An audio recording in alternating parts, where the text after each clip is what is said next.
Students हो गए लगभग जेएनयू में। वहाँ पे हमारे लिए पढ़ने के लिए लाइब्रेरीज नहीं है। हमारे हॉस्टल के कमरे इतने छोटे हैं कि या तो हम टेबल पे सामान रख लें या तो किताबें रख लें, और लाइब्रेरी में भी सीटिंग कैपेसिटी इतनी कम है, 1000 भी नहीं है। उसके बाद वहाँ पर हम देखते हैं कि लाइब्रेरी में जब हम जर्नल्स की बेसिक जे स्टोर का एक्सेस नहीं है। हमारे माननीय प्रधानमंत्री वन नेशन और वन तमाम फलाना ढिंकाना करते हैं, वन सब्सक्रिप्शन करते हैं। जेएनयू उनके ही मापदंड पे हमेशा बेस्ट यूनिवर्सिटी आती है और जे स्टोर का एक्सेस नहीं है। कितनी शर्मनाक बात है। लाइब्रेरी का इंफ्रास्ट्रक्चर हो या फिर डॉर्म्स में 15-15 दिन में स्टूडेंट्स आते हैं और उनके बिस्तरों पे पंखे गिर रहे होते हैं, लाइब्रेरी में सीलिंग गिर रही होती है।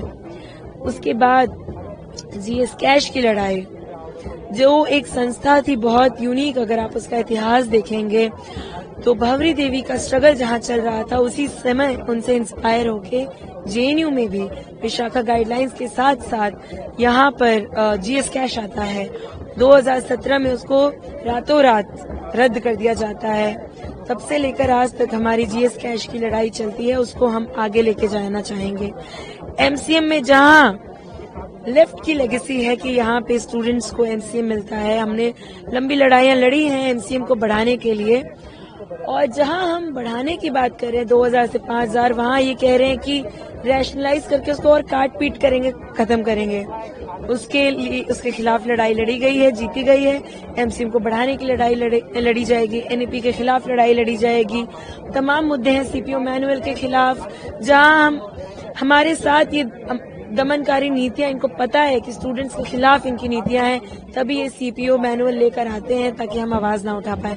उसके खिलाफ होगी। आपको मौका मिला है यहाँ पर, लेकिन क्या जिस तरीके की मांगे लगातार उठाई गई हैं, लेकिन कुछ हल निकला है? जी देखिए, इनकी जो नीतियां हैं रोजाना ये नए शगुफे छोड़ते हैं। चाहे आप देखिए पिछले यूनियन जो 5 महीने का यूनियन था, वहाँ पे रातों रात पीएचडी स्कॉलर्स को बोला जाता है कि 4th ईयर के बाद आप अपना रूम खाली करो। यूनियन को भूख हड़ताल पे बैठना पड़ा था।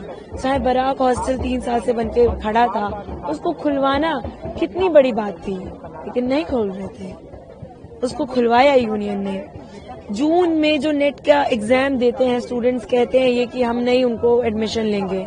लड़ा यूनियन ने और इंश्योर कराया कि जो भी साथी चाहते हैं एंट्रेंस, अगर वो एलिजिबल है जून के तहत भी, वो लेंगे।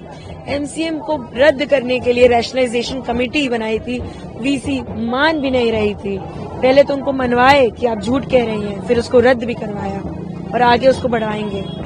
एक मुद्दा जो मैं मानता हूं कि जेएनयू का भी है, तमाम पब्लिक यूनिवर्सिटीज का है कि जब से इस देश में न्यू एजुकेशन पॉलिसी लेके आई गई है, उसके तहत जो तमाम पब्लिक यूनिवर्सिटीज को किस तरह से प्राइवेटाइजेशन किया जा रहा है, उनका निजीकरण किया जा रहा है, उनका फंड लगातार फंड कट किया जा रहा है। हम उसी तहत देखते हैं कि जेएनयू का जो फंड है, जो पहले आता था, हम करीब अब देखेंगे तो 80% का फंड कट हुआ है 2014 से अब तक। तो हमारी लड़ाई है उस फंड कट के खिलाफ, और हम सबसे पहला इस यूनियन की प्राथमिकता होगी कि उस फंड कट के खिलाफ, उस जो निजीकरण यूनिवर्सिटीज का हो रहा है उसके खिलाफ एक छात्र आंदोलन खड़ा किया जाए इस देश भर में और जेएनयू में। और सरकार से हम जवाब मांगेंगे और उनको बोलेंगे कि शिक्षा जो हमारा अधिकार है हम उसको लेकर रहेंगे।